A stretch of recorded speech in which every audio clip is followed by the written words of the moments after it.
अस्सलाम वालेकुम। Hello everyone. आज जो है वो हम पाइथन की इंस्टॉलेशन और जुपिटर लैब की इंस्टॉलेशन देखने जा रहे हैं। ठीक है, तो पाइथन की इंस्टॉलेशन के लिए सबसे पहले के लिए पाइथन का सेटअप डाउनलोड करना पड़ेगा, देन उसके बाद हम इंस्टॉलेशन करेंगे। तो अब चलते हैं, ज़रा पहले चेक करते हैं कि हमारी मशीन में पाइथन इंस्टॉल है कि नहीं है। और नहीं है तो फिर हम उसका सेटअप डाउनलोड करके इसे इंस्टॉल करें। ठीक है, तो अब हम CMD पे आ जाते हैं। यहाँ पे हम पाइथन वर्जन ये सर्च कर लेते हैं। ठीक है, इसका मतलब है कि आपका जो है वो पाइथन नहीं इंस्टॉल। ठीक है, तो आप इंस्टॉल करने के लिए सबसे पहले हम लोग यहाँ पे इस वेबसाइट पे जाएंगे।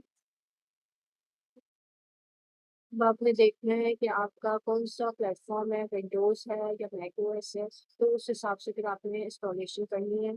अगर विंडोज़ है तो विंडोज़ का यहीं पे हाईलाइट हुआ हुआ है, क्योंकि विंडोज़ ज़्यादातर लोगों के पास होता है, तो उन्होंने इस चीज़ को हाईलाइट किया हुआ है। ठीक है, तो आपने पाइथन का ये वाला जो वर्जन है वो डाउनलोड करना है। ओल्ड वर्जन अगर चाहते हैं तो ओल्ड वर्जन भी आपको मिल जाएंगे। विंडोज़ पे जैसे ही क्लिक करेंगे तो आपको ओल्ड वर्जन मिल जाएंगे। ठीक है, तो खैर हमें लेटेस्ट वर्जन ही चाहिए, तो हम इसको क्लिक कर लेंगे। ठीक है, मेरे पास पहले से जो है ये सेटअप डाउनलोड करा हुआ है, तो अब हम इंस्टॉल करने जा रहे हैं। ठीक है, सो इंस्टॉल करने के लिए हम जो है यहाँ पे,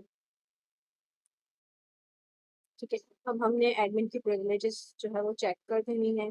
add Python dot exe to path ये कर देना है। अगर ये नहीं करते तो वीडियो के आखिर में मैं इसका एक और हल बताऊंगी, तो आप वो देख लीजिएगा। सही है, इंस्टॉल नाउ पे क्लिक करेंगे तो आपकी ये चीज़ इंस्टॉल हो जाएगी। अब आप देख सकते हैं कि हमारा पाइथन इंस्टॉल हो चुका है। अब हम वापस से वही कमांड चला के देखते हैं कि अब हमारे पास क्या है। सो अभी भी नहीं आ रहा, तो हम CMD को क्लोज करके फिर देखें।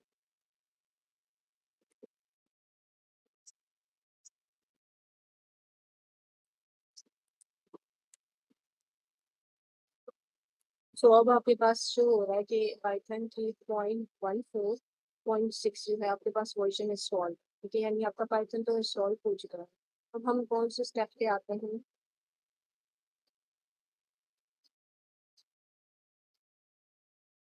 जुपिटर लैब को इंस्टॉलेशन के स्टेप पे आते हैं। ठीक है, सबसे पहले हम पाइथन के इंडेक्स रैपर्स को जो है वो अपग्रेड करेंगे। ठीक है, हम कमांड लाइन पे आके यहाँ पे ये डाल देते हैं। इसने मेरे पास टाइम नहीं लिया, मे बी आपके पास पहली दफा होते हुए ये टाइम ले। ठीक है, इसके बाद हम ये वाली कमांड चला देते हैं।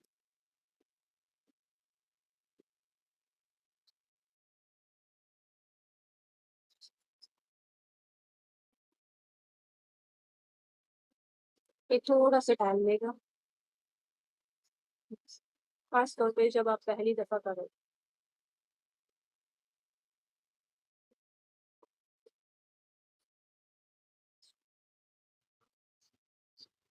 आप देख सकते हैं एक करके ये जो है चीजें इंस्टॉल हो रही हैं। ठीक है,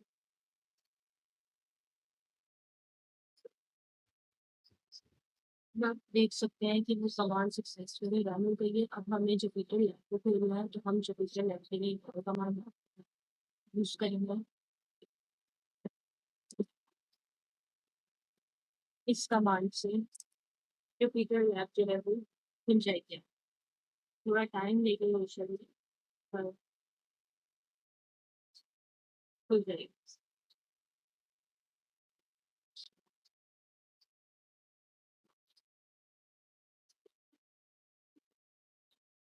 अब आप देख सकते हैं कि जुपिटर लैब खुल गई है।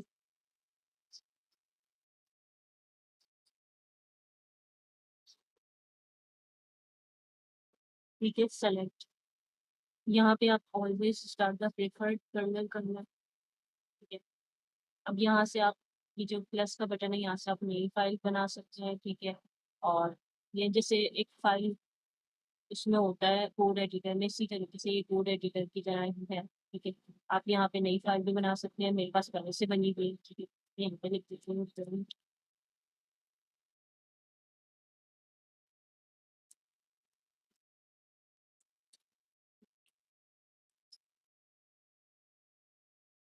ठीक है, अब मैं इसको रन कर देती हूँ। ये जो प्ले का बटन है आप इसको क्लिक कर दो। ठीक है, ये हो गया। अच्छा, ये हमने पहला कोड जो है वो रन कर लिया। अगर हम गूगल पे भी एक दफ़ा यही जो लाइन है ये कॉपी पेस्ट करके देख लेते हैं। गूगल कोलैब और जुपिटर लैब में एक फ़र्क है।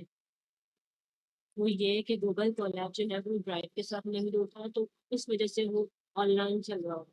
ठीक है, जबकि जुपिटर लैब आपने ऑफलाइन है। ठीक है, सो अब आपने यहाँ पे जैसे फाइल है, यहाँ पे आपने बोलना है न्यू नोटबुक इन ड्राइव। ठीक है,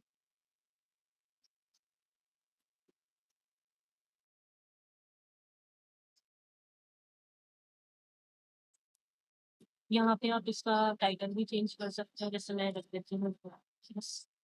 ठीक है, और यहाँ पे भी ये पाउस का बटन इस कोड को रन कर देगा।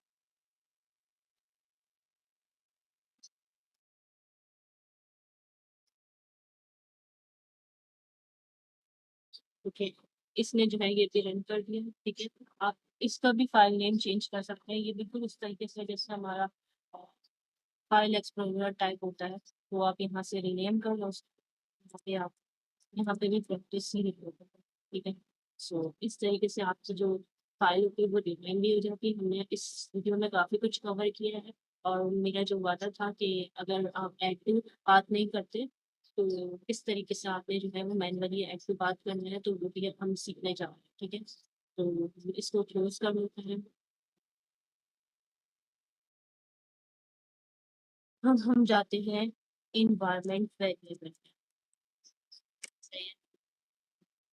इन्वायरमेंट वेरिएबल में जाके आपने पाथ में जाना है। ठीक है, एडिट में जाना है। सही है, यहाँ पे आपको एक न्यू क्रिएट करना है। ठीक है, अब यहाँ पे आपने क्या डालना है, मैं आपको आपने जहाँ पे आपकी पाइथन इंस्टॉल्ड होगा वहाँ आपने स्क्रिप्ट फोल्डर का जो पाथ है वो यहाँ उठा के डालना है। और एक जो मेन फ़ोल्डर है पाइथन के अंदर, पाइथन 314 जो भी वर्ज़न होगा, अगर उस वक़्त तक 15 वर्ज़न आ गया तो 315 हो गया, 316 हो गया, तो इस तरीके का टाइटल होगा। आपने इस फ़ोल्डर का पाथ उठा के यहाँ पे डालना है। ठीक है? सो अब हम इसका डाल लेते हैं।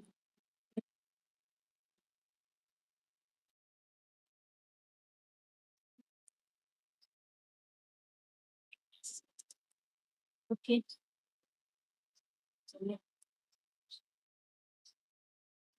ये यहाँ पे भी डला हुआ है, यहाँ पे भी डला हुआ है। ठीक है? क्योंकि ये पहले से उसकी वज़ह से डला हुआ था, जब हम इंस्टॉल कर रहे थे, ऐड के बाद किया था तब उसकी वज़ह से। अब स्क्रिप्ट का भी इसी तरीके से आप डाल दो।